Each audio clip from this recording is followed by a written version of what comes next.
Hello po mga kapraps. Dito tayo ngayon sa isang property na for sale. Ito ay matatagpuan natin dito sa bayan ng Nagcarlan, Laguna. Ito mga kapraps ay isang farmland na palibot na bakod. At tabing-tabi lang po ng kalsada mga kapraps. Ito na yung property. Bali itong frontage muna ang ipapakita ko sa inyo. So napakaganda nito mga kapraps.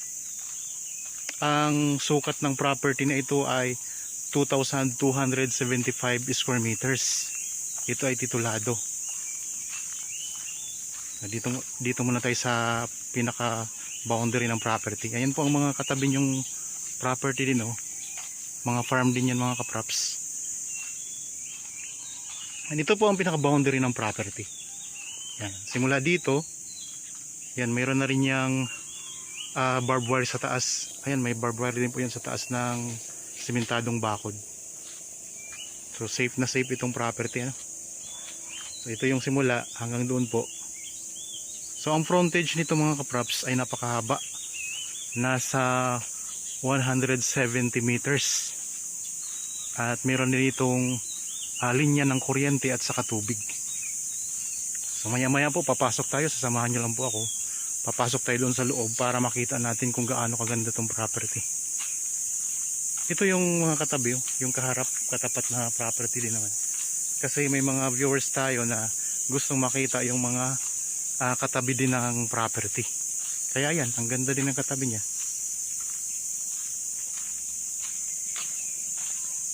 Tapos ito ay titulado mga kapraps. At malapit lang din po ito sa highway. Nasa ano lang po, 3 minutes travel time, nasa highway na tayo. So puntahan natin ang pinakadulo nito. Meron itong dalawang bahay sa loob ng property mga kapraps. Mamaya makikita nyo naman. Tapos itong kalsada ay bagong gawa lang yan. So safe na safe po ito kasi ayan po, may barbed wire pa siya sa ibabaw ng sementadong pader mga kapraps. Tapos mayroon na kayo ditong mga solar. Yan, may mga solar na rin po yan na naka-install. Sa perimeter niya, may mga solar na siya, may mga ilaw na.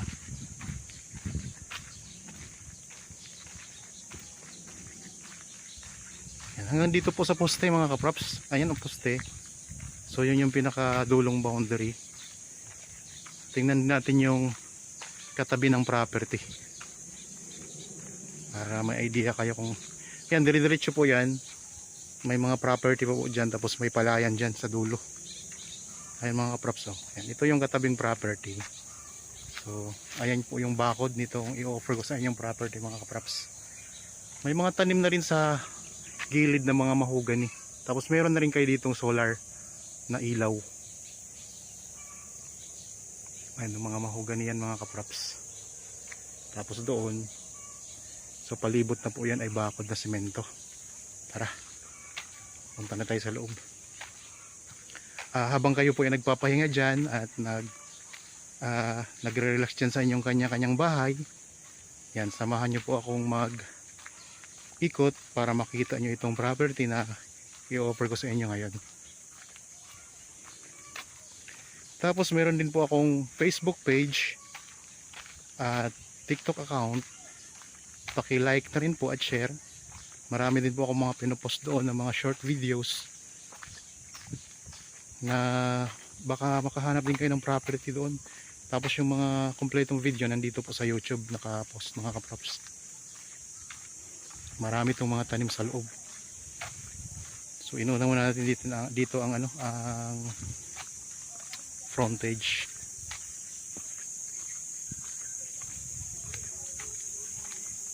Yan, ito po, may gate kayo dito na malapad na rin. Kasyang-kasya yung sasakyan dito mga kapraps. Yan, so mga siguro 6 na metro itong gate. Tara, pasok po tayo. Sige, punta mamaya, tatawag Okay. kita, kakutapin kita. Yan, dito na tayo sa loob ng property mga kaprops. So dito sa pinaka entrance ng property ay may tanim tayo dito na pine tree. Tapos ayan, mayroon kayong parking area. Mayroong tanim dito na rambutan. Tapos dito may parking area kayo mga kaprops. Napakalawak dito ng parking area. Tapos may mga tanim na rambutan. Mayroong puno ng niyog. Ito yung mga sakop na bahay mga kaprops. Yan, mayroon ditong isang bahay. Tapos doon mayroon din. So titingnan natin yan mamaya. Dito muna tayo sa may dulo.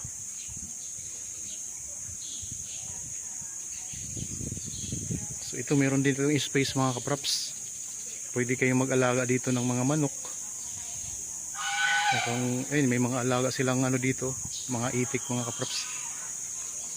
Yan, meron ditong lansones. Ang gandang property. May maliit na puno ng mangga na bagong tanim. Ito maraming rambutan.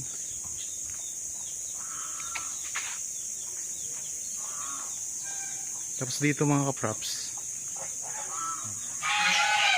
yan daming ano mga alaga nilang mayroong gansa, may pabo, mayroong mga itik oh. Tapos marami siyang mga tanim dito. Ayan, maraming mga puno ng lansones. Tapos marami ding rambutan, mangga. Yan, may mangga din tayo. Ito guyabano. Marami na ring bulaklak ang guyabano mga kaprops oh. Tapos mga lansones, marami na ring bulaklak. Dito sa bahaging ito ng property, ayan, maraming mga tanim na iba-iba. So meron din tayo ditong mga saging doon sa dulo. May saging din po. Tapos may mga kulungan po ng mga alagang hayop dito.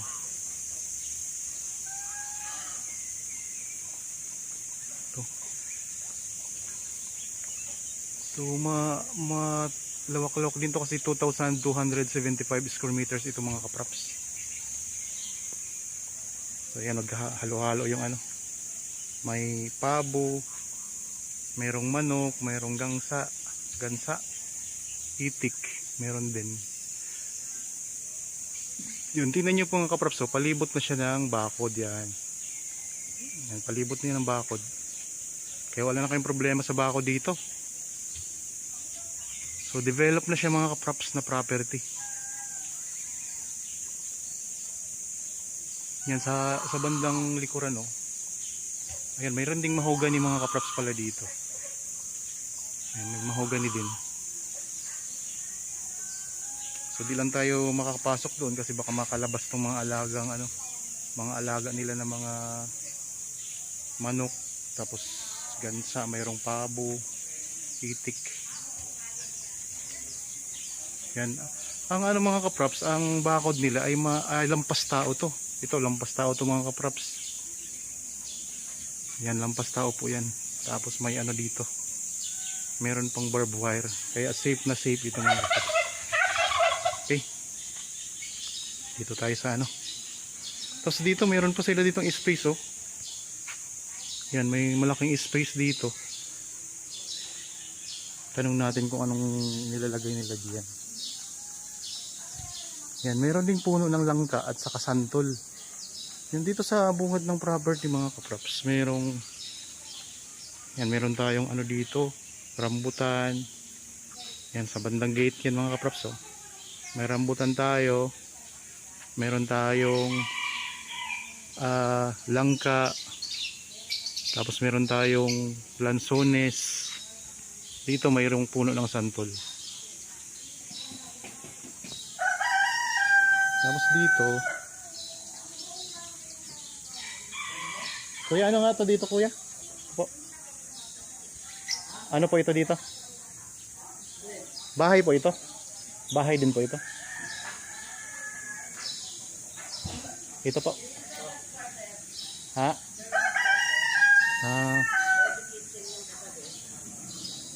Tapos dito po, pero ano po yung dating nilagay? Kabayo ba yun? Kasi ginagawa lang namin Yan. So, ito may malaking ano. Pwede nyo gawing bodega mga kaprops dito. Ngayon, nilagyan nila ng mga alagang aso. Yan. Pwede rin ano, pwedeng tayo ng bahay din ano. Pataasan kasi buhos yun eh. Kasi ito sino nakatira po dito? Servants quarter yan sa mga tao. Mga tauhan. Yan, dito pala nakatira yung mga tauhan. Yung dirty kitchen. Ginawa namin laundry yun doon. May laundry din dito mga kapaps.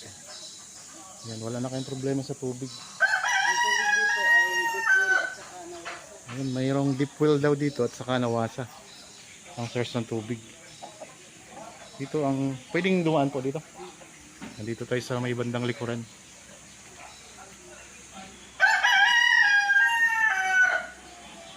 So ito yung pinakalikurang bahagi ng property.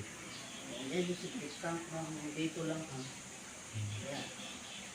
Pwede ka kang dumaan doon. Pwede ko lang ito. Ito yung pinaka dirty kitchen ano. Hindi, yun ang dirty kitchen. Ayun ang dirty kitchen. Ito, in-extension lang yan eh. Lahat to nakaano. Dito sa likurang bahagi mataas ang pader no. Ayun no. Halos Mas lahat mataas naman po siya. tinataasan. Mas mataas siya kaysa doon sa harap no. Parehas lang. Parehas lang. Tinaasan. Lahat nakapaikot na to ng solar. Ito yung master bedroom. Dito.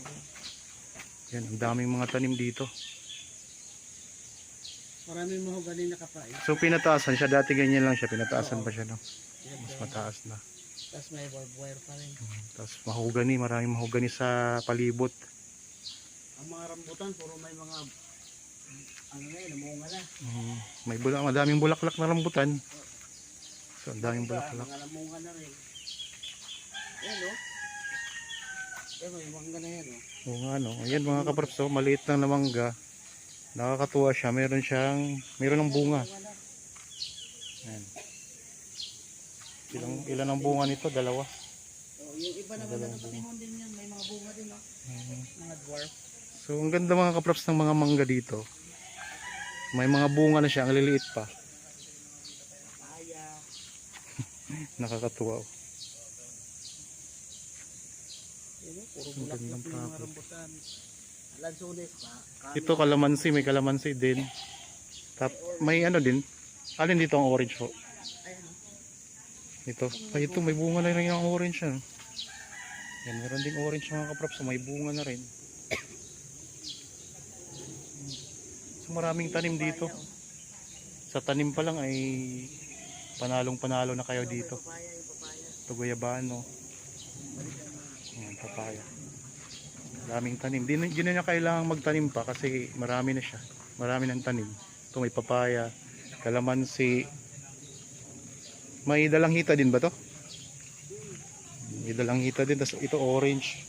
Ito ang orange mga kaprops. Ang baba ng puno niya. Ito pala yung puno ng orange na ganito.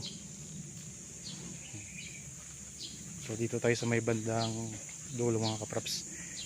Ito yung pinaka harap ng kalsada. Frontage ng Yan. barangay road.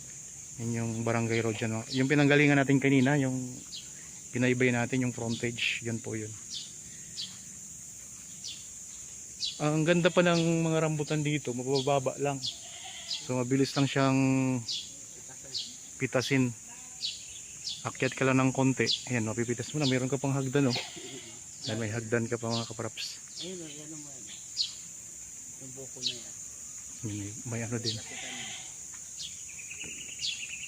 Ito, may papaya kayong malalaki ang lahi nito, no? Ayan, mahaba tapos malalaki. Ito, orange din to mga kapraps, oh. Ito pala yung puno ng orange. Ngayon lang ako nakakita nito, ah. May atis pa dito. Ito kalamansi, may mga bunga na rin. Tapos dito may atis. Dami. Ito ano po ito? Santol. Santol, Bangkok, Santol, Bangkok ang lahi nitong santol. Tapos may langka. may durian din. Saan po? Lolo. So mayroon kayong chiko, no? Chiko ha. Ang daming mga tanim mga kaprops. Sari-sari. Dito sa gilid, ayan, may mga mahogany. Tapos meron din tayong rambutan dito. May papaya pa. Mga gabi. Yung mga gabi din mga kaprops, tanim sila. Tapos palibot na siya ng solar. Ang galing, ganda. So may puno ang papaya dito sa gilid. Tapos may mahogany. Then may solar kayo dito mga kaprops. Palibot na siya mga kaprops ng ilaw na solar na. Wala na kayong gastos sa kuryente sa mga ilaw dito sa palibot ng property. Yan, ito yung pinaka corner ng property. So yan, palibot din po yan ng barbed wire mga kaprops. Bukod sa sementado, mataas na pader, palibot na rin po siya ng barbed wire.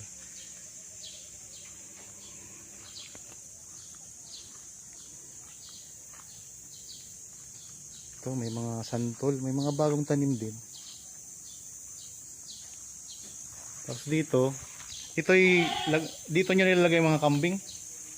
Mga kambing, ayan, may mga kulungan din ng kambing. Maganda mga kaprops, talagang develop na. Ayan o, kambing. Yan ang kambing, wow, kambing. So kung mapapansin nyo, yung bakod pinataasan lang na. Dati kasi mababa lang yun. Pero ngayon tingnan nyo mga kaprops. Lampas tao na siya. Saka puro paikot yan ng solar kahit hindi ka nagagamit ng ilaw sa Ayan, so less expense na kayo dito sa ilaw, no? sa gabi wala nang ilaw. Yan na lang. Ayan ang mga props, palibot na siya, may ilaw na, solar. Hanggang 6 o'clock Diretso po yan doon. morning eh. Naubos siya 6 o'clock, sakto. Oo, Ang galing, so maliwanag na. hanggang, at saka pagdating ng 6 o'clock, charge na naman kasi may na naman, araw na naman. Ito mga kaprops, may mga mahogany din dito. So halos palibot yata. Halos palibot, paikot. May mahogany maliban sa harapan, Oo. So meron din pala ditong puno ng niyog. Ang daming bunga.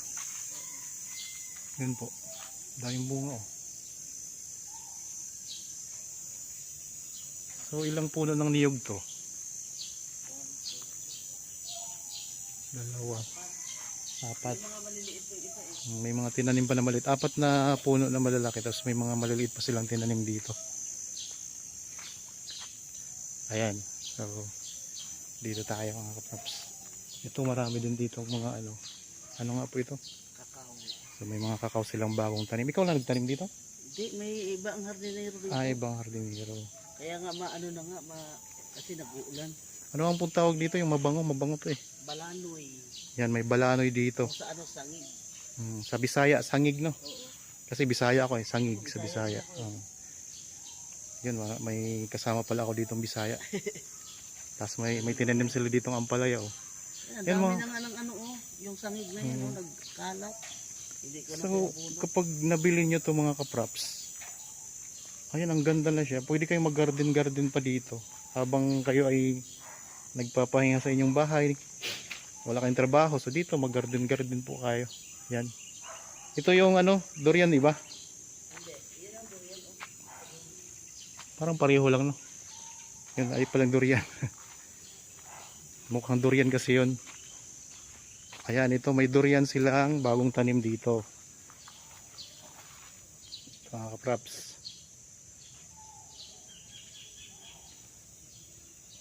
Saluyot ba to? Ayan, may saluyot dito. May mga gulay ka, may mga prutas ka na, may mga gulay ka pa. Ang daming mga gulay mga kaprops. Tapos ito, yan, may pinya pa nga Tapos ito may chiko pa sila. Meron tayo ditong mga sili. Tapos merong mga dito, talong. Garden. Small garden. May farm ka, mga prutas, mayroon ka pang small garden mga kaprops. So ulitin ko lang mga kaprops Ang property na ito ay may sukat na 2,275 square meters. Ito ay titulado. Ito ay matatagpuan natin sa bayan ng Nagcarlan, Laguna. Napakaraming mga tanim. Palibot na siya ng bakod na semento at meron pa siyang barbed wire. Ang perimeter area ng property ay napapalibutan na rin po ng mga solar na ilaw, kaya makakalis na po kayo sa bayarin sa kuryente. Yan, kita nyo naman po ang mga tanim mga kapraps. Ang frontage ay nasa 170 meters mga kapraps. Ang frontage nito. Tapos ayan po, ang ganda ng mga tanim niya kasi mga namumunga na. Tapos meron pa ditong bahay na dalawa. Ang isa ay yung tinitirhan ng manggagawa nila dito mga kapraps. Meron pa kayong kulungan ng mga kambing, may kulungan kayo ng mga aso, tapos may kulungan ng yun kanina na pinakita ko naman yung kulungan ng mga ano po, hitik, mga pabo, may alaga sila dito, manok, tapos may gansa pa yung mahaba ang liig. Sari-saring mga prutas mga kapraps, may orange nga yung pinakita ko kanina mga kapraps, may orange dito eh. Tapos may papaya, may atis, may chiko, may kalamansi, may guyabano, mga niyog, may mga saging. So sari-saring mga tanim dito mga kapraps. Tapos may mga gulay pa, mga tanglad. Tapos ang ganda ng mga mangga, namumunga na. Tapos ang orange, ito may orange na dito, nakita ko na kanina, nakita ko pa rin sa inyo yan. Tapos malawak yung parking area nyo. Pagpasok pa lang sa property, malawak yung parking area. May linya na ng kuryente, may linya na rin ng tubig. Yan, ito yung nakakatuwang mangga na pinakita ako na ano. Yan, ipapakita ko ulit. May mga bunga na yan. Maliit lang siya pero may mga bunga na yan mga kapraps. May mga bagong tanim na niyog. Tapos may mga palibot siya na mahugani sa property ng kapraps. Tapos itong bahay, ayan o, maganda rin po ang bahay, kaya titira na lang kayo dito. Tingnan natin dito mga kapraps, balik tayo dito sa may harapan. So dito, may mga tanim din ng mga halaman. Tapos ito, ganda ng mangga mga kapraps, may bunga na rin kahit maliit pa. So kaya kung interested po kayo, pwede kayong pumunta dito para tingnan itong property. Yan, may lansones dito sa may bandang harapan. Tapos may solar din yung bahay. Ayun. May solar din yung bahay. Tapos ito, meron kayo ditong space na may mga lamesa din.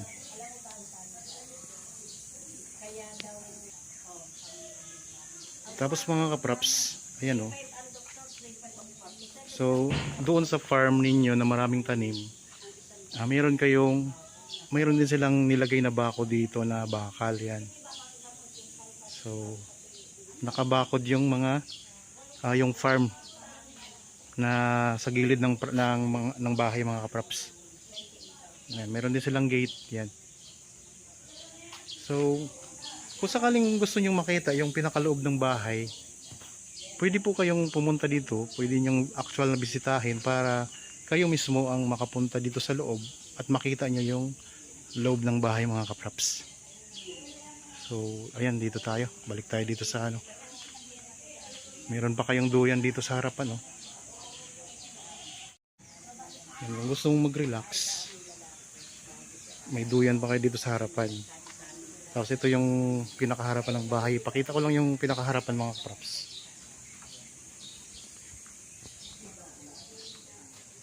Ayan siya.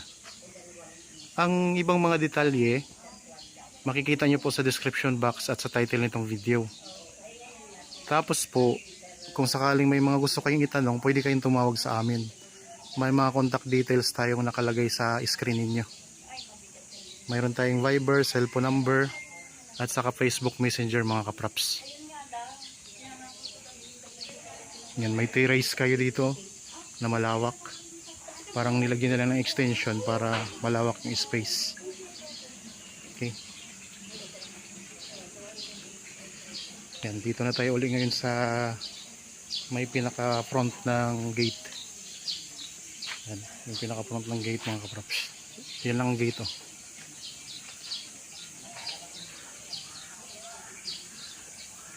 So kaya kung interested po kayo, ayun, tawagan nyo lang po kami para makita yung personal itong property mga kaprops. Napakaganda niya. Dito lang po ito sa Nagcarlan, Laguna. Malapit lang po ito sa National Highway. Nasa 3 minutes travel time lang.